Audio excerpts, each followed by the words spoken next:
ওর পিঠের ওপরে দুইটা দেন, ছাত্রলীগ নেই ওরাই দেন। কি আশ্চর্য, কথা বলেন কেন? আর ও দাঁড়াচ্ছে কোন কারণ? আর এক চড়াই তোর একদম ভণ্ডামি করতে দাঁড়িয়েছে। ভণ্ডামি করার জায়গা পায় না, গুরুত্বপূর্ণ মানুষ বসে আছে দেখছেন না? কথা বলবেন না, একেবারে এদিকে তাকিয়ে থাকেন। শরীর চলে না, উনি বিরোধী দলে আছে। কারো উস্কানিতে পা দেবেন না, বিশেষ করে যারা দুই আপন বোন পালিয়েছে তাদের উস্কানিতে তো পা দেওয়াই যাবে না। তাদের উস্কানিতে যারা এই 3 মাসে পা দিয়েছে তারাই মুসিবতে পড়েছে। গোপালগঞ্জের দিকে তাকিয়ে দেখেননি, পেছনে বানরের মতো লাল হয়ে গেছে, উস্কানিতে পা দিয়েছিল। ওই কয়দিন পেপারে দিল গোপালগঞ্জ থেকে ঢাকায় আসলে কেউ যদি বসে আসে 300 টাকা, দাঁড়িয়ে আসলে 1000 টাকা। এখনো যদি আবার কেউ পা দেন, আপনার কিন্তু পেছনে আর পেছন থাকবে না, উল্টাপাল্টা হয়ে যাবে। আমরা চাই এদেশে ওয়ালা তুফসিদু ফিল আরদি বা'দা ইসলাহিহা, দেশটা সংশোধন হচ্ছে, সংশোধনের রাস্তায় আছে। বৈষম্য বিরোধী ছাত্র আন্দোলনে যারা জীবন দিয়েছে তাদের যে 9টা দফা, তার ভেতরে অন্যতম এইটা যে আমরা সংশোধন চাই, সংস্কার চাই। কথা বলেন না কেন? বাংলাদেশে 96% প্রায় মুসলমান আমরা বাস করি। আমাদের সংশোধন সবচাইতে বড় দরকার। আমাদের জীবন বিধান যেটা দিয়ে চলে, এই যে সংবিধান যেটা আছে ওইটা পাল্টিয়ে এখন কোরআনে কারিমকে সংবিধান করার দাবি উঠে পড়েছি। আমরা যেখান থেকে পড়েছি এই সূরার নাম সূরা ফুরকান। এখানে 77টা আয়াত আছে, 73টা ধারা আছে। আল্লাহ তাআলা জানাতে চেয়েছেন 73টা ধারা দিয়ে যদি মানুষের সংবিধান বানিয়ে জীবন চালায়, ওটা একটা মিনি জান্নাত হয়ে যাবে। আর আমরা এইটাই চাই। কথা বলেন না কেন? দল মত জাতি বর্ণ ধর্ম নির্বিশেষে দেশটাকে আমরা সাজাতে চাই আল্লাহর এই কালাম দিয়ে। আমি আমিরে জামাতের আরেকটা কথা ঘোষণা দিচ্ছি। উনি জানিয়েছে যদি সত্যি এদেশে ইসলাম আসে, চাঁদাবাজি আর দুর্নীতি থাকবে না।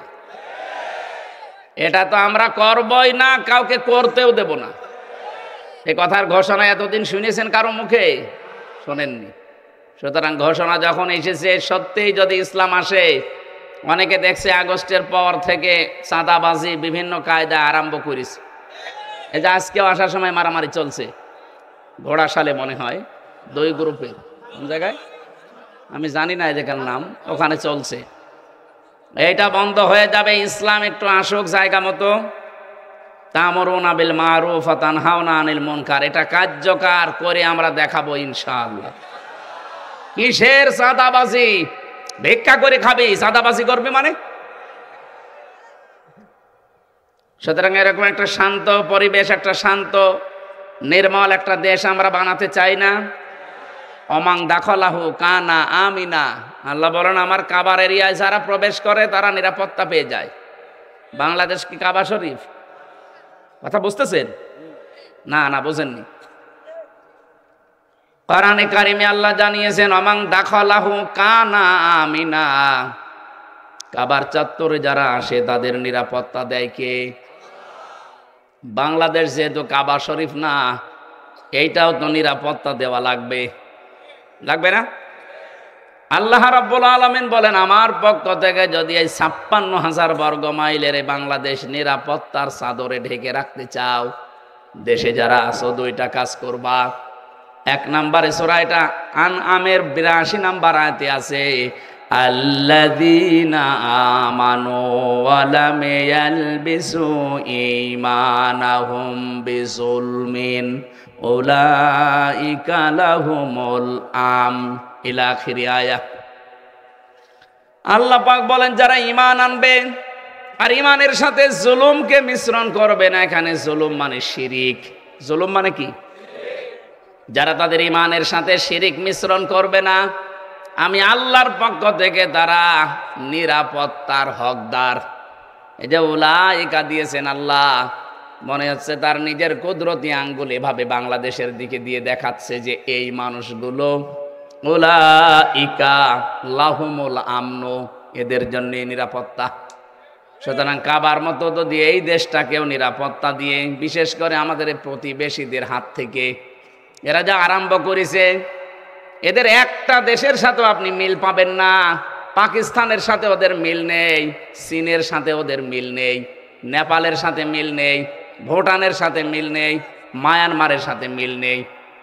আমাদের সাথে এতদিন মিল ছিল শুধু নতজানু হওয়ার কারণে। এখন আমরা ওই নীতিতে নেই, এই জন্য আমাদের সাথেও মিল নেই। আপনারা অলরেডি দেখতে পাচ্ছেন ব্যবসা বাণিজ্য সব ওদের লাটে উঠেছে। ওদের ওদের আলু, ওদের পেঁয়াজ সব বর্ডারে পৌঁছে যাচ্ছে। ওদের দেশের কৃষক পর্যন্ত এখন মাঠে নেমে গেছে যে করলেন কি, এখনো শুরু হয়নি। আজকে সকালবেলার বক্তব্য দেখেননি ডোনাল্ড ট্রাম্পের?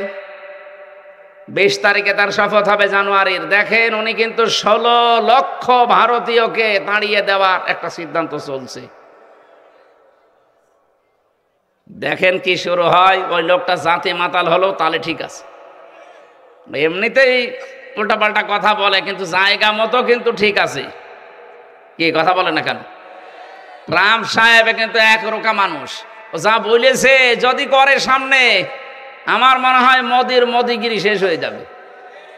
এদিকে লেগেছে বাংলাদেশ যদি এখন পাকিস্তানের সাথে, চীনের সাথে, তুরস্কের সাথে ব্যবসা আরম্ভ করে, ও তো এমনিই পাগল হয়ে যাবে। আবার ওদের 16 লাখ লোক যদি পাঠিয়ে দেয়, ওরা ছিঁড়িয়ে খাবে না? আপনি হাত দিয়েছেন কোন জায়গায়? আল্লাহর ঘর মসজিদগুলো ভেঙ্গে ভেঙ্গে মন্দির বানাচ্ছেন ভুয়া তথ্য তুলে। কতগুলো মসজিদ ভাঙলেন এই কয়দিনে? আজকেও সকালে একটা ভেঙেছে, আজকেও সকালে ঝাড়খণ্ড না কোথায় যেন সকালে একটা দেখলাম ভাঙতেছে। সকালে ভেঙে ওই জায়গায় বলছে এখানে 500 বছর আগে মন্দির ছিল। আমরা তো 100 বছর আগের খবরই ভালো জানি না, সেখানে 500 বছর আগে মন্দির ছিল। এই ধোয়া তুলে আপনি এটা করছেন আর বলেন বাংলাদেশের সংখ্যালঘু নির্যাতন হয়। বাংলাদেশে আজ পর্যন্ত কোনো মন্দির ভেঙে মসজিদ বানিয়েছে আপনি দেখাতে পারবেন? বলেন। আপনারা মানুষ না, মানুষ হিসাবে আপনারা কলঙ্ক। এই জমিনে থাকার কোনো অধিকার আপনাদের নেই যারা আল্লাহর ঘর মসজিদ ভেঙ্গে ভেঙ্গে মন্দির বানিয়ে দিচ্ছে। এরা প্রকাশ্য আল্লাহর শত্রু, মানবতার শত্রু। এদের কারণে আজ পুরা ভারত সারা বিশ্ব থেকে বিচ্ছিন্ন হয়ে পড়ছে। এজন্য যারা আছেন সতর্ক হবেন। এটা ওই দেশে সবচাইতে বেশি চলে। আমার বক্তব্যগুলো আমি দেখেছি, বহু প্রদেশ ঘুরেছি, ওদের বিভিন্ন ভাষায় রূপান্তর করে ওরা শোনে।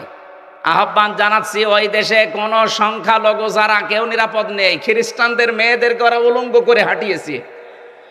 বিশ্বের খ্রিস্টান 250 কোটি, আমরা তো 200 কোটি, ওরা 250 কোটি। কি করছেন আপনারা? আপনাদের মেয়েকে, মাকে উলঙ্গ করে রাস্তায় হাঁটায় এই মোদিজির দেশে, আর আমাদের মুসলমান তো মারতে আছে। সুতরাং এখন বিশ্বের সব জাতি, বর্ণ, ধর্ম নির্বিশেষে এক হওয়ার সময় হয়েছে এই উগ্রবাদী হিন্দুত্ববাদীদের ভিতরে। এদের বিরুদ্ধে এখন আমার মনে হয় জিহাদ করা ফরজ হয়ে গেছে। একটা মানুষকে মার, আল্লাহর ঘরগুলো ভেঙে দেয় ধোয়া তুলে। আমরা যদি এখন বলি ঢাকার এই স্বামীবাগের ইস্কন মন্দির 1000 বছর আগে এখানে মসজিদ ছিল, কি করবেন বলেন? ভেঙে দিই তাহলে? ফেলা তো টের পাচ্ছেন না।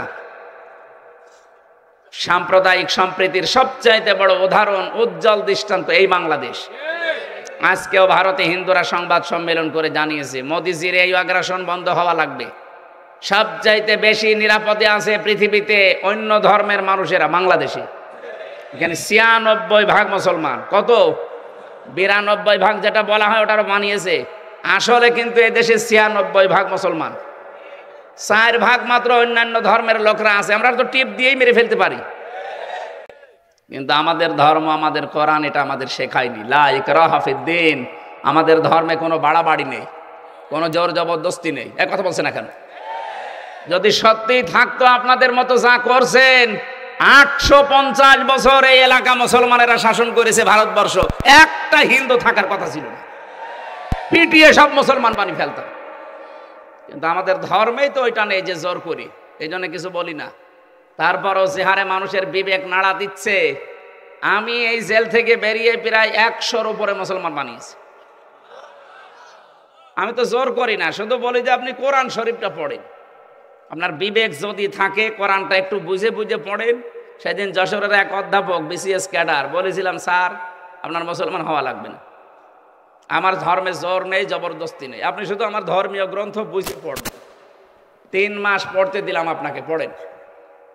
টনি বেলাওয়ারের শালিকা লরেন বুথ, এই মহিলা ইরানের তেহরান বিমানবন্দরে এসে বলেছিল, আমি মুসলমান হব না, কিন্তু আমি ইসলাম জানতে চাই, কি পড়লে অথেন্টিক ইসলাম জানা যাবে, ওইটা আমার দিন। এক মুসলমান তারে কোরআন শরীফের তাফসির তুলে দিয়েছে। ও 3 বছর একাধারে পড়েছে, তাও আমাদের মতো আনাকুম জানাকুম পড়ে না, পড়ার মতো পড়েছে। শেষ পর্যন্ত এই 3 বছর পরে এই খ্রিস্টান মহিলা মুসলমান হয়ে গেছে। সুবহানাল্লাহ বলতে পারেন নাই? আর আমি নিজে তো পরীক্ষিত দেখলাম, জেলখানার ভেতর আমি 2 জন হিন্দুকে কালেমা পড়িয়েছিলাম। তাদেরকে বলেছিলাম, ভাই আপনারা অন্য ধর্মের মানুষ, এখানে আমরা 10,000 মানুষ আছি, তার ভেতরে হয়তো 10 জন আপনারা, আর বাকি আমরা সবই। সুতরাং জোর করলে, জবরদস্তি করলে 4 দেওয়ালের মাঝে কেউ আপনাকে বাঁচাতে আসবে না, আপনাকে পিটিয়ে মুসলমান বানিয়ে ফেলবে। কিন্তু আমাদের ধর্মে এটা নেই। আপনি আমাদের ধর্মীয় গ্রন্থ বাংলায় পড়বেন। আমি 3টা বছর ছিলাম, ওকে বাংলায় পড়তে দিয়েছিলাম, শেষ পর্যন্ত 2 জন মুসলমান হয়ে গেছে। আর এই বিসিএস ক্যাডার এই স্যারকে বলেছিলাম 3টা মাস পরে আপনি আমাকে বলবেন। 3 মাস পরে দেখি ও নিজের থেকে মুসলমান হয়ে গেছে। যেন আমাদের ধর্মে ভাই জোর নেই, জবরদস্তি নেই। আমরা আমাদের ভালোবাসা দিয়ে, উদারতা দিয়ে, সাম্প্রদায়িক সম্প্রীতি দিয়ে চলতে চাই। আপনার ভেতরে যদি নাড়াচাড়া দেয়, হেদায়েত যদি কপালে থাকে, আপনি এমনি চলে আসবেন। কথা বলেন না কেন? এই জন্য যা করছেন আমি আশা করব আপনারা থামবেন। আর বিশ্বে যারা অন্যান্য জাতির লোকেরা আছেন, আপনাদের বিবেক কি মরে গেছে? আপনার মেয়েকে, মাকে উলঙ্গ করে রাস্তায় হাঁটায়, আর আপনি এখনো পর্যন্ত এই উগ্রদের পক্ষ নেন কোন কারণে? আমার মনে হয় ট্রাম্প যেহেতু খ্রিস্টান, ও মনে হয় বুঝে ফেলিস যে আমার মাকে, আমার বোনকে, আমার স্ত্রীকে উলঙ্গ করে হাঁটাবি, দাঁড়া করে দেখতেছি। ও যদি 16 লাখ এই যে জানুয়ারির 20 তারিখের পরে পাঠিয়ে দেয়, কি হবে ভারতে টের পাচ্ছেন? আপনি কি চট্টগ্রাম নেবেন? নিজের ধুতি সামলাতে মোদির কথা বলছে না কেন? ধুতি পরে থাকে, একটা টান দিলেই তো উল্টোপাল্টা হয়ে যাবে। এই জন্য নিজের ধুতি সামলান আগে। আমাদের দেশ ভালো আছে, অনেক ভালো আছে, কথা বলেন না কেন? আপনাদের ষড়যন্ত্র আপনারা থামান, আমাদের দেশ অনেক ভালো আছে। যে মেয়েটা দিয়েছি, অন্তত মেয়েটা নিয়ে একটু সাজগোজ করে রাখেন। মেয়েটা ভালো নেই, আজকে দেখেছেন না, মেয়েটা ভালো নেই। মেয়ে নাকি এখন বলছে আমি কিভাবে থাকবো, অঘোষিত একটা জেলখানায় আছি, আমি দরকার হয় নিজের দেশে যে সারা জীবন জেলে থাকবো, তাও আমি এখানে থাকবো না। এখন টের পাচ্ছেন না বলে চলে গেলেন। পালানো মেয়ের আবার কথা কিসের? কোনো কথা নেই। যতদিন বাবা মা আত্মীয় স্বজন আমরা মেনে না নেব, ওখানেই থাকা লাগবে। আর আমরা এদেশে মানবো না, কারণ আপনি আয়না ঘর বানিয়েছেন। কথা বলেন না কেন? আপনি জানেন আয়না ঘর কি? আমি 10টা দিন ছিলাম, মাত্র 10 দিন, তাও মিনিটাই, বড়টায় যায়নি, তাই আমার জীবন শেষ হয়ে গেছে। আর যারা 8 বছর 10 বছর, ব্যারিস্টার আরমান 8 বছর, আমান আজমি ভাই 10 বছর, 14 বছরের মানুষ আমি পড়ে আছে দেখেছি। এত বড় বড় নখ হয়ে যায় অনেকের, দেওয়ালের সাথে ভাবে খসিয়ে খসিয়ে লিখে রাখে যে ভাই যদি বাইরে যেতে পারেন আমার এই নাম্বারটা একটু জানাবেন যে আমি বেশি আছি। আর এখনো পর্যন্ত অনেকে জালেমের সাফাই গায়।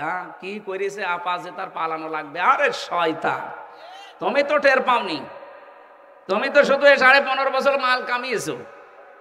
তোমার বাবার যদি এভাবে গুম করে রাখতো তখন টের পেতে।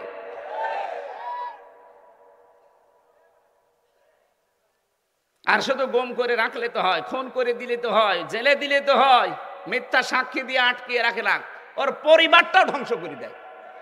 আমার এই মিথ্যা মামলা দিয়েছে, 3 বছর ফাঁসির কন্ডেম ছেলে রেখেছে, আমার বাবার কাছ থেকে 30 লাখের উপরে ওরা টাকা নিয়েছে। মনে আছে আমার বাবার কাছে টাকা পাই, বলছে টাকা দেন। এই ছেলে,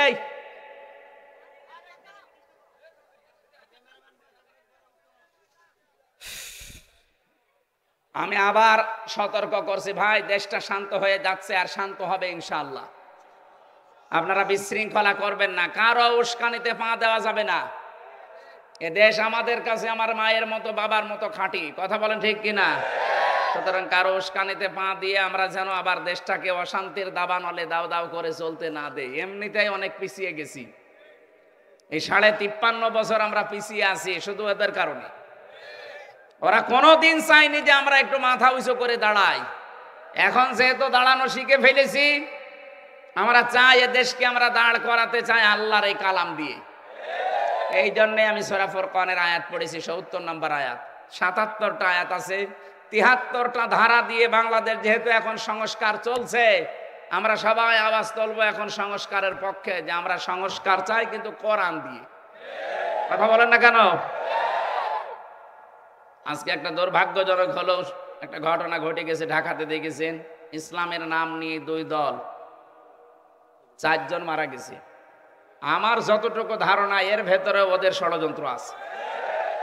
এইটা করে দেশটাকে একটা ঘোলাটে পরিবেশ বানিয়ে নিজেরাই অস্ত্র নিজে রাখবে, এটা মিডিয়া, বিশ্ব মিডিয়াকে দেখাবে যে এই দেখেন জঙ্গিপনার কাজ চলছে। এইটা করে শেষে এই সাতপন্থী জবাইরপন্থীর নাম দিয়ে এই আলেমদেরকে দেশে নিষিদ্ধ করবে। এরপরে ধরবে একামতে দিনের দায়িত্বে আছে যারা, তারা ওরা জাতে মাতাল তালে ঠিক। আমি বহু মানুষের সাথে ওদের মিশে দেখেছি। ওই শয়তানরা জাতে মাতাল হলেও তালে ঠিক আছে, এমনি মনে করবেন কিছু বোঝে না, বোঝে না, কিন্তু সব বোঝে। একটা ছেলে শুধু ফুল ছিঁড়তো বাগান থেকে, বাগানের মালিকের ছেলে এসে বলছে, চাচা আপনার ছেলে শুধু ফুল ছেড়ে, ওরা কিছু বলেন না কেন? বলছে ফুল ছেড়ে বাবাজি ওর মাথা একটু খারাপ, তো একটু তার কাটা আছে, এই কারণে ফুল ছেড়ে, ও আস্তে আস্তে ঠিক হয়ে যাবে। ছেলে বলছে, চাচা আমার পাশেই তো আপনার বাগান, আমাদের বাগানের পাশে আপনার বাগান, আপনার বাগান থেকে তো ফুল ছেড়ে না। চাচা বলছে, ভাতিজা ওর মাথা খারাপ, তুমি অত খারাপ না। ওই শয়তান হলো জাতে মাতাল হলো তাহলে ঠিক আছে। এই জন্য আমরা যাই করি, আমরা পাগলামি করবো এমনিতে, কিন্তু ওদের তালে তাল দিয়ে উস্কানিতে আমরা যেন পা না দেই। এই কথা বলেন না কেন? সব এখন এই দেশের জন্য আমি দেখতে পাচ্ছি এক হয়ে যাচ্ছি, শুধু ওই 14 দল বাদ দিয়ে। ভাই আপনারা তওবা করে ফিরে আসেন, আমরা দেশটাকে সাজাই। হ্যাঁ, তাওবাটা কি এইটা বোঝানোর জন্য আমি কিন্তু আয়াত পড়েছি। অনেকে মনে করেন যে তাওবা মানে আস্তাগফিরুল্লাহ পড়লাম হয়ে গেল। না ভাই, আপনি অপরাধ যা করেছেন এই অপরাধের শাস্তি আগে আপনাকে পাওয়া লাগবে, বা যার কাছে অপরাধ করেছেন তার কাছে আগে স্বীকার করবেন, তার ক্ষতিপূরণ দেবেন। এক মহিলা এসে বলে, ইয়া রাসূলুল্লাহ, হে ভালো করে শুনবেন, হে রাসূল আমি জিনা করেছি, আপনি আমার বিচার করেন। নবীজি মুখ ঘুরিয়ে নিলেন। মহিলা বলে, হে রাসূল আমি জিনা করেছি। নবীজি আবার মুখ ঘুরিয়ে নিলেন। 3 বার তিনি মুখ ঘুরিয়ে বললেন, মহিলা এ কথা কাউকে বলবা না, যাও চলে যাও। মেয়েটা বলে, ইয়া রাসূলুল্লাহ আমি তো আপনার মুখে শুনেছি কোন মানুষ যদি পৃথিবীতে কোন অন্যায় করে, এই অন্যায়ের শাস্তি যদি না হয় কিয়ামতে আল্লাহ 3টা পাপের শাস্তি ডবল করে দেবে। কয়টা? 3টা পাপ যদি দুনিয়ায় কেউ করে তার শাস্তি হবে ডবল। এই আয়াতের আগে আছে, ইযআফ লাহুল আযাবু ইয়াউমাল কিয়ামাহ। আল্লাহ পাক বলেন আমি শাস্তি তাদেরকে ডবল দেব কিয়ামতে। ওয়া খুলুদ ফীহি মুহানা, এবং তাদেরকে অপমানজনক অবস্থায় আমি জাহান্নামে প্রবেশ করাবো। বলেন নাউজুবিল্লাহ। আমি আবার প্রশ্ন করছি, পাপ কয়টা? আরো জোরে। শাস্তি কয়টা? আরো জোরে। এখন থেকে আমরা যেন জীবনে এই পাপে না জড়াই। এর আগের আয়াতে আছে, ওয়াল্লাযীনা লা ইয়াদউনা মা'আল্লাহি ইলাহান আখার, যারা আল্লাহকে ডাকে এবং অন্য কাউকে তার সাথে জুড়ে দেয়। আর এটা বাংলাদেশ আর ভারতে বেশি। এই যে তাহেরি সাহেব যে জিকির করে, ইয়ালি বাবা, শালি বাবা, কেল্লা বাবা, ফতে বাবা, বলেন তো আল্লাহর নাম কিছুক্ষণ করে এরপরে একে আল্লাহ ফতে বলে কিনা?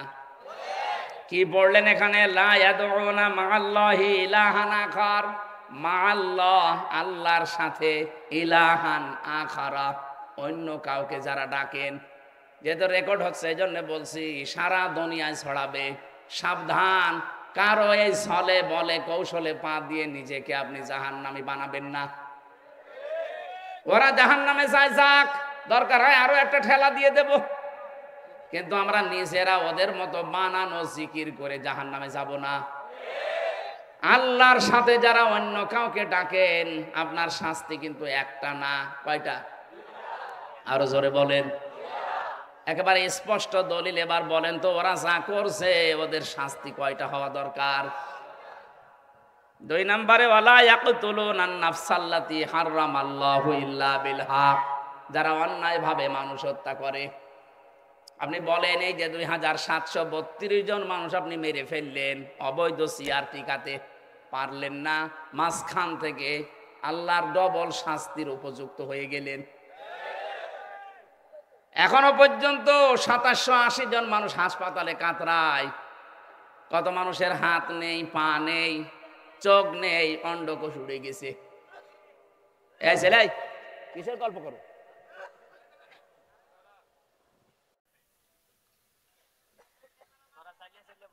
চাইলে চাইলে এদের ভাষা তো এই ফাঁকা ফাঁকা হয়ে বসেন, বসেন বসেন, ফাঁকা ফাঁকা হয়ে বসেন। আমার ভাইরা, দুনিয়াতে যারা মানুষ হত্যার সাথে জড়িত ছিলেন, এখন আছেন, এখনো পর্যন্ত অনেকে মানুষ হত্যা করছেন। এই যে 4 জন মানুষকে মেরে ফেললেন, কার ইন্ধনে কার ইঙ্গিতে আমি জানি না, আপনার কিন্তু ডবল শাস্তি হবে। যাকে মেরে ফেলেছেন আপনি তাকে দিয়ত দেবেন, জরিমানা দেওয়া লাগবে আপনাকে। তার বাবার কাছে, তার মায়ের কাছে, স্ত্রীর সন্তানের কাছে গিয়ে বলবেন যে মেরে ফেলেছি, এখন কি করবেন বলেন। ওরা যদি বলে 50 লাখ করে টাকা দেওয়া লাগবে আপনাকে, তাই দেওয়া লাগবে, তাছাড়া আপনার মাপ নেই। বাংলাদেশের যে বিচার ব্যবস্থা, হত্যা করলে তাকে হয় 20 বছর 30 বছর জেল দিয়ে দেয়, না এর দ্বারা মাপ হবে না। হয় আপনাকে মেরে ফেলা লাগবে অথবা আপনাকে ক্ষতিপূরণ দেওয়া লাগবে। এক কথা বলছেন? আপনি 2732 জন মানুষ মারলেন, কি ক্ষতিপূরণ দেবেন এখন বলেন? কি ক্ষতিপূরণ দেবেন? কি আছে আপনার কাছে? আপনার যে বাড়িটা ঢাকায়, ওইটাও তো টয়লেট হয়ে গেছে। হ্যাঁ, আপনি যান, এখন উন্মুক্ত টয়লেট, মানুষ যাচ্ছে দেখছি 4-5 জন 10 জন করে একসাথে, কেউ এদিকে কেউ এদিকে কেউ এদিকে, মনে হচ্ছে গণহারে টয়লেট চলছে। আপনার বাড়িটাও তো হয়ে গেল পরিত্যক্ত। এতগুলো মানুষকে আপনি দুনিয়া থেকে বিদায় করে দিয়ে এখন আপনার আফসোস হয় না, অনুশোচনা করেন না, এখনো আপনি উল্টাপাল্টা কথা বলেন। মানুষের পাপের বোঝা যখন পরিপূর্ণ হয়ে যায়, ইন্নামা নমলি লাহুম লিয়াজদাদু ইসমা ওয়া লাহুম আযাবুম মুহিন। সূরা আলে ইমরানে আল্লাহ জানিয়েছেন, মানুষের পাপের বোঝা যখন পরিপূর্ণ হয়ে যায়, ওই মানুষকে আল্লাহ তখন অপমানজনক শাস্তি দেয়। তার কি অপমান করবে? কালা মানিকের মতো বিচারপতিকে আল্লাহ কলা পাতায় শুইয়েছে, এমনকি ওর বিসিও একটা উড়ে গেছে। না, আমি হাসির জন্য বলছি না, আপনি খোঁজ নিয়ে দেখেন, ওর বিসি একটা উড়ে গেছে। তাহলে ওর সংসার আর হবে? ওর বউ যদি এখন শোনে যে সত্যি সত্যি ওর বিসি নেই, ও তো কালকে চলে যাবে। এই শয়তানের কারণে হাজারো মানুষ বিচারের নামে প্রহসন পেয়েছে। বলেন, বলে আল্লামা সাঈদীকে ফাঁসি দিয়ে আমি জীবনের সবচাইতে ভালো কাজ করেছি। জবাই করা দরকার শয়তান। কোরআনের পাখিটা খেদমত দিয়ে গেল সারা বিশ্বে, আপনার মতো মানিক 1 কোটি মিলেও কিচ্ছু করতে পারবেন না, তার একটা পশমের সমানও না। কারণ আল্লাহ পাক নবীকে যে স্বপ্নগুলো দেখিয়েছেন, প্রত্যেকটা স্বপ্ন আল্লাহর নবীর পূরণ হয়েছিল। লাকাদ সাদাকাল্লাহু রাসূলাহুর রুয়া বিল হক। আল্লাহ পাক বলেন, অবশ্যই আমি আল্লাহ, এখানে ফাইল আল্লাহ নিজে, অবশ্যই আমি আল্লাহ আমার রাসূলকে যে স্বপ্ন দেখিয়েছি এটা বাস্তবে রূপ দেব, এটা সত্য। এখন কি রসুল আছে? এই আয়াত আছে সূরা ফাতিহির আয়াত। রসুল নেই, আয়াত আছে কেন? কারণ কিয়ামত পর্যন্ত রসুল থাকবে না, কিন্তু রসুলের নায়েব থাকবে, রসুলের উত্তরাধিকারী থাকবে, নায়েবে রসুল। কথা বলো না কেন? রসুলের ওয়ারিসরা থাকবে। আল্লামা সাঈদী রাসূলের ওয়ারিস, কারণ সে এলেম পেয়েছে। রসুল স্বপ্ন দেখলে যদি আল্লাহ সেটা বাস্তবায়ন করে, রাসূলের নায়েব যারা, তারা স্বপ্ন দেখলে বাস্তবায়ন করবে না। আল্লামা সাঈদী যেই স্বপ্ন দুনিয়ায় দেখেছেন, আল্লাহ সবগুলোই বাস্তবায়ন করে দিয়েছে। উনি বলেছিলেন জালেমরা একটা গর্তও পাবে না, ঠিক পাচ্ছে না। দুই একটা গর্তে যদি থাকে সে গর্তেরও সমস্যা। কথা বলে না কেন? উনি স্বপ্ন দেখেছিলেন জালেমরা এদেশের প্রতি ইঞ্চিতে ইসলাম কায়েম হবে, শুধু জ্বলতে থাকবে, জালেমদের কিছু করার থাকবে না। তাই হচ্ছে। এমন কোন জায়গা নেই, ঘর নেই, বাড়ি নেই, অফিস নেই যেখানে ইসলামের দাওয়াত আজ পৌঁছাচ্ছে না। উনি স্বপ্ন দেখেছিলেন জালেমদেরকে শুধু এখানে নাড়া দেওয়া হবে, দিল্লি গিয়ে পড়বে, তাই পড়িছে। ওনার আর একটা স্বপ্ন আমি কয়েকদিন আগে শুনেছি, লন্ডনে উনি স্বপ্নের কথা বলছিলেন যে আমার জীবনের স্বপ্ন সবচাইতে বেশি যে বাংলাদেশে ৫৬,০০০ বর্গ মাইলে কোরআনের রাজ কায়েম হবে। আমার তো মনে হচ্ছে এই স্বপ্নটাও সামনে বাস্তবায়ন হবে। যেভাবে মানুষ ইসলামের দিকে আমরা আসতেছি, অবশ্যই আল্লাহ নায়েবে রাসূলের এই স্বপ্নকে উনি প্রতিফলন ঘটাবেন, আর আমরা ওই আশায় আছি। কথা বলেন না কেন? আমাদের এখন পরিবর্তনের বড় সময়। নায়েবে রাসূলদের এই স্বপ্নকে বাস্তবে রূপ দিতে হলে আমাদেরকে ঐক্যবদ্ধ হওয়া লাগবে।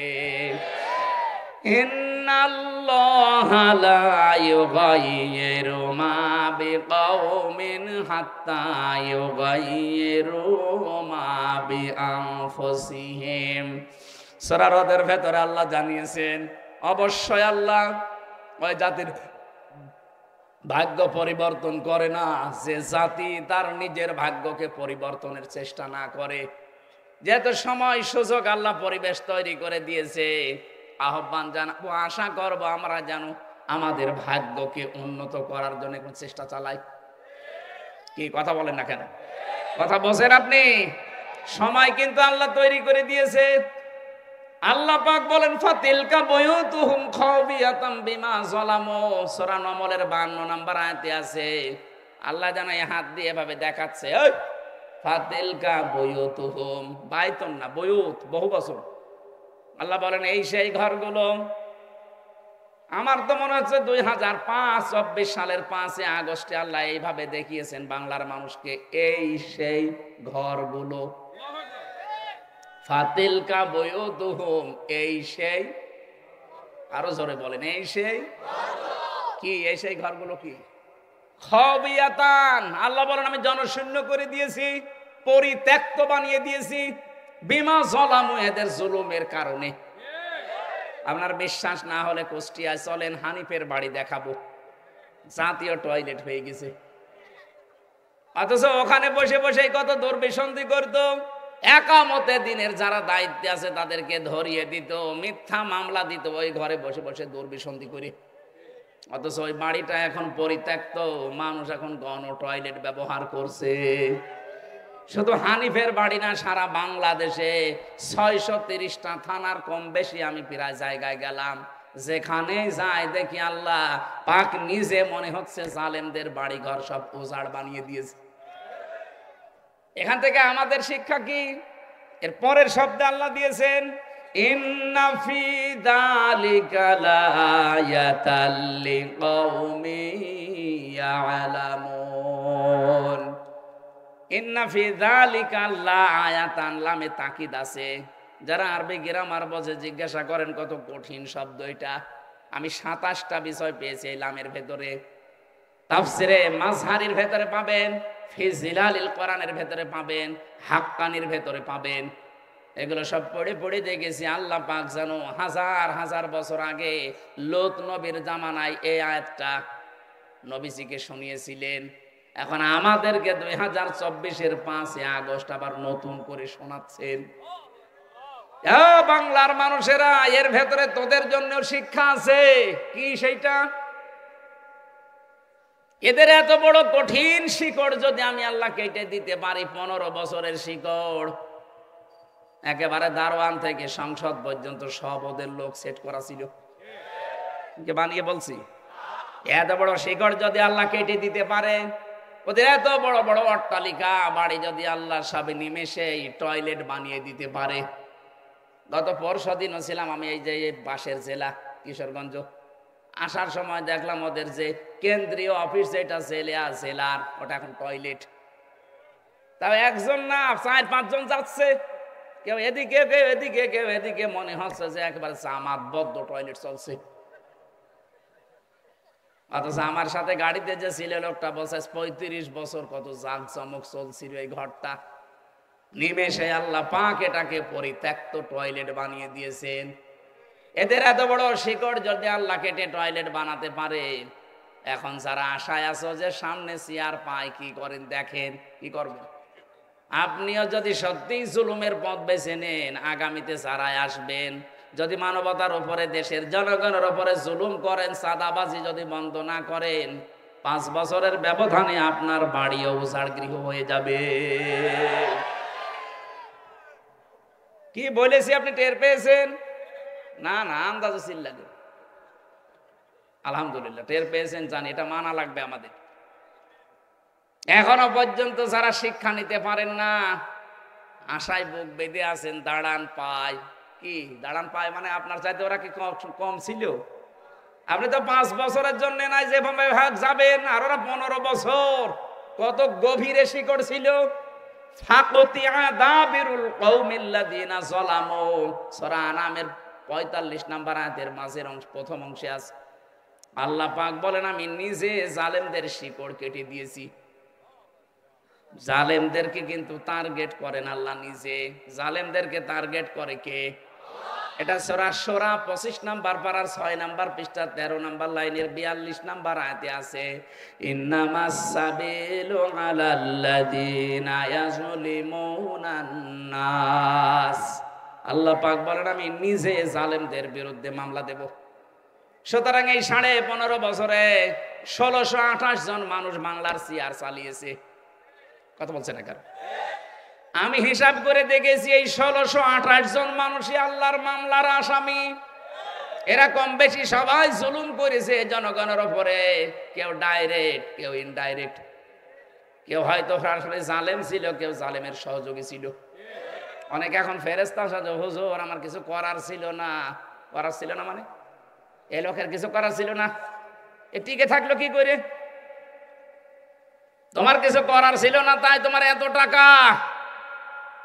এই যে মমতাজ কালকে ধরা পড়ে বলছে আমার কিছু করার ছিল না। ধরা পড়েনি, স্ট্যাটাস দিয়েছে যে রাজনীতিতে আসা আমার ভুল হয়ে গেছে, আমি গান গেয়ে খাচ্ছিলাম, ওইটাই ভালো ছিল। এখন টের পাচ্ছে। জুতা পিটা করা দরকার শয়তানদের। খালি হাওয়া দিত, সংসদ চলে বাংলাদেশের মানুষের টাকায়, আর বসে বসে ওই জালেমাকে হাওয়া দিত। আর জালেমও আছে, হাসির তালে আছে। যত হাওয়া দেয় তত ফলে। এখন আর কেউ হাওয়া দিচ্ছে না, নিজে নিজে এই দেশের বিভিন্ন উটকা ফুটকাকে মোবাইল করে, মোবাইলে নিজে মোবাইল করে, নিজে রেকর্ড করে, নিজে এডিটিং করে, নিজে ছেড়ে দেয়। এই কথা বলে না কেন? এটা যে নিজে করে আমি বানিয়ে বলছি, এর প্রমাণ পাওয়া গেছে। এই দেশে যাদের কাছে মোবাইল করেছে, একটা কোনো নাম করা মানুষের কাছে মোবাইল করেছে, ওই গাইবান্ধার পলাশ বাড়ি, সেই কোথায় চরের ভেতরে কার বাড়ি, ইউনিয়নের 100 নাম্বার সদস্য, তার কাছে উনি কল দিয়েছে দিল্লি থেকে। ও জীবনে ওর নাম শুনেছি। তার কাছে কল দিয়ে বলছে, অমক আমি চট করে ঢুকে পড়বো, তুমি লিস্ট করো। নিজে নিজে এগুলো আগে সেকে সাজিয়ে নেয়। এটা পিনাকি ভট্টাচার্য সব ধরে ফেলিস। আপনি চলেন ডালে ডালে, আর এরা চলে পাতায় পাতায়। মানুষকে ধোকা দিয়ে আর বোকা বানানো যাবে না। কি কথা বলেন না কেন? বাংলাদেশ এখন যাদের দায়িত্বে আছে, এরাও কিন্তু একেবারে ফেলে দেওয়ার মতো না। এই কথা বলেন। ভিয়েতনামের মতো ছোট একটা রাষ্ট্র যদি আমেরিকার সাথে 12 বছর যুদ্ধ করতে পারে, আমরা তো ভিয়েতনামের মতো না। ওদের না ইমান ছিল না, তারপরও যুদ্ধ করেছে। আমাদের ইমান নেই। 18 কোটি মানুষ আমরা। যদি এদেশের দিকে যত বড় দেশ চোখ তুলে তাকাক, যদি কিছু করা লাগে না, 18 কোটি যদি মরি, 36 কোটি নিয়ে মরব।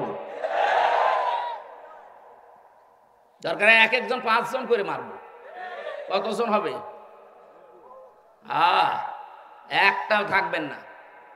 আমাদের তো মরণের ভয় নেই, কারণ আমরা জানি মরলে আমাদের বাগান আছে। কথা বলেন না কেন? আর ওদের সবচাইতে বেশি ভয় মরণের। আমি বললাম না, বহু প্রদেশে আমি ঘুরেছি। ওয়ালা তাজিদান্নাহুম আহরাসান নাসি আলা হায়াতি ওয়া মিনাল্লাযিনা আশরাকু। আল্লাহ তাআলা কোরআনে দিয়েছেন সূরা বাকারায়, হে নবী, আপনি দেখতে পাবেন সবচাইতে বেশি মৃত্যুকে ভয় করে মুশরিকরা। আর ওরা যেহেতু মুশরিক, ওদের ভেতরে সবচাইতে বেশি ভয় মরণের। শুধু মরণের রাস্তা একটু খুলে দেবেন, আপনাকে ভাই না বাপ বলবে। শুধু ব্যবসা বন্ধ করে দেব এই ঘোষণা দিয়েছে, এখন বাপ ডাকতেছে। আমরা তো নিষেধ করিনি। আমার মনে হচ্ছে জানুয়ারির 20 তারিখ আসুক, দেখেন ট্রাম্প যদি একটু নড়াচড়া দেয়, ও ট্রাম্পকে দুলাভাই ডাকবে, আর আমাদেরকে তখন দুলাভাইয়ের ভাই ডাকবে। এই কথা বলেন না। আমরা ছোটতাতে কি হয়েছে, বিশ্বের সবাই এখন জানে বাংলাদেশের সংখ্যালঘু কোনো নির্যাতন নেই। সাম্প্রদায়িক সম্প্রীতিতে 1 নম্বরে আছে বিশ্বের 257টা রাষ্ট্রের ভেতরে বাংলাদেশ। সুবহানাল্লাহ বলতে পারেন নাই? জালেমদের থেকে আমাদের শিক্ষা নেওয়ার বিষয় এই, এদের এত বড় শিকড় আল্লাহ যদি কেটে দিতে পারে, আমাদের তাও কাটতে আল্লাহর বেশি সময় লাগবে না। এজন্য আমরা যেন অন্তত সামনে যারা যাবেন, কারা যাবেন আমরা জানি না, যারা যাবেন জনগণ যাদের চাই, আপনি যেন জুলুম করবেন না। জুলুম যদি করেন, অনেকে তো আশায় বুক বেঁধে আছেন যে আমি অমুক বাজার, অমুক ঘাট দখল করব। দখল আমির জামাতের বক্তব্য শোনেননি? ইসলাম এদেশে আসে, এই দেশে কেউ চাঁদাবাজি আর দুর্নীতি করতে পারবে না। এই কথা বলেন না কেন? এই দাবির সাথে আপনারা আছেন না? কারা কারা চাঁদাবাজির পক্ষে আছেন হাত তোলেন তো। আলহামদুলিল্লাহ, এই জেলায় কিছু মাথা খারাপ মানুষ আছে। আমাদের মাথা খারাপ হোক, কিন্তু বেশি খারাপ যেন না হয়। 2-1টা হালকা তার কাটলে অসুবিধা নেই, বেশি তার কেটে গেলে সমস্যা। তাহলে আমরা কিন্তু শিক্ষা নিয়েছি, এই যে সামনে যারা আসবে তারা জনগণের মালিক হবে না, জনগণের খাদেম হবে। আপনি পিরোজপুরে যান, এখনো যান পিরোজপুরে, আল্লামা সাইদের এলাকা। আমি বাংলাদেশের সবচাইতে বেশি অনুষ্ঠান করেছি ওই জেলায়। ওখানে হিন্দু পর্যন্ত, ওখানে যদি 100 জন মানুষ থাকে, তার মনে হয় 65 জন হিন্দু। ওরা পর্যন্ত বলে, দেখেন মাওলানা সাহেব, মাওলানা বলে, মাওলানা সাহেব মানুষ না, উনি একজন দেবতা। একটা হিন্দুর মুখ থেকে এই কথা শোনা যায়, তাই ব্যাপার না। আর এই কয় বছর যে দায়িত্বে ছিল, সেও একজন দাড়িওয়ালা মানুষ। তার নাম শুনলেই গালি দেয়, বলে একটা টাটকা নির্ভেজাল শয়তান। সবচাইতে বেশি কষ্ট পেয়েছিলাম জেলখানা থাকা অবস্থায়। আল্লাহর এই অলিকে ওরা মেরে ফেলেছে। মারা যায়নি, কে বলে মারা গেছে, ওনাকে মেরে ফেলা হয়েছে। ওনাকে মিথ্যা আশ্বাস দিয়ে বলছে আপনি অসুস্থ, চলেন। কোথায়? ঢাকায়। প্রথমে গাজীপুরে নিয়ে নামকাওয়াস্তে ঢাকায় নিয়ে ইঞ্জেকশন দিয়ে মেরে ফেলেছে। ওই যে চাচা এরশাদকে নির্বাচনের আগে এসে বাড়ি থেকে বলছে চলেন। কোথায়? হাসপাতালে। কেন? আপনি অসুস্থ। বলছে না আমি অসুস্থ না। আরে আপনি অসুস্থ। এইভাবে বলে কোরআনের পাখিকে ওরা বের করেছিল যে আপনি অসুস্থ, আপনাকে চিকিৎসা করে ছেড়ে দেওয়া হবে। দেখেন না শেষের হাসিটা, এই হাসির ভেতরে সব আছে। আমার মনে হয় এখন এই মোস্তফা জামান ডাক্তার আর ওর সাথে যারা ছিল, যদি একটু ডিম দেখানো যায় সব বলে দেবে। এই লোকটাকে আপনারা বিদায় করে দিলেন। এখন যদি একটু বেশি থাকতো, এক একটা বিভাগে শুধু একবার করে গেলে দেশটা ইসলামের জন্য পরিবর্তন হয়ে যেত। আল্লাহ তার ভেতরে এমন কিছু জাদু দিয়েছিলেন, দল মত দেখতো না। কথা বলেন না কেন? আপনারা বাঁচতে দিলেন না। 50টা বছর কোরআনে কারিম সারা বিশ্বে প্রচার করলো, এই তার প্রতিদান দিলেন। এজন্য আমরা এই মহিলার দিকে তাকিয়ে নবীজি বললেন যাও, সন্তান যেহেতু পেটে আছে, পেটের সন্তান যখন খালাস হবে ওই সময় আসবা। নিয়ে এসেছে। নবীজি বললেন ছেলেটাকে একটা সাহাবীর হাতে দিয়ে দাও।